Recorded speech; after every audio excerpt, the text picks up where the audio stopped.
This is how to work color changes for the Wavy Chevron stitch.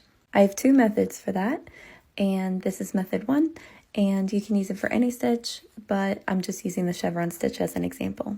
So I just finished my first row. I'm going to pick up my new color, I'm going to chain 1, and then I'm going to chain 2 more for my turning chain for this stitch.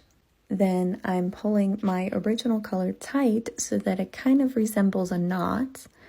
And then I'm going to work my row as I normally would. So once I insert my hook into the stitch, I'm going to grab my tails, I'm going to hold them over the hook, and then I'm going to finish my stitch like I would. And I'm going to do that for at least 5 stitches. This saves me from having to weave in the ends at the end of my project. I can just crochet them into my stitches and cut them off at the very end. And no, they don't come out as long as you do it for at least 5 stitches. I like to go a little bit more. You can also tell if yarn is going to fall out as you're working. Just work it in a little bit longer. Once you wash it, the fibers kind of lock in place. I wash mine in a regular wash machine. I even put my blankets in the dryer. I know that you're technically not supposed to, and it does felt the fibers over time.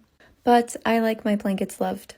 And I love it when they smell good, so, and are soft and fluffy, and the first couple of washes they will be. So that's a sacrifice I'm willing to make. What I don't like are scratchy, stiff crochet blankets, and the dryer fixes that.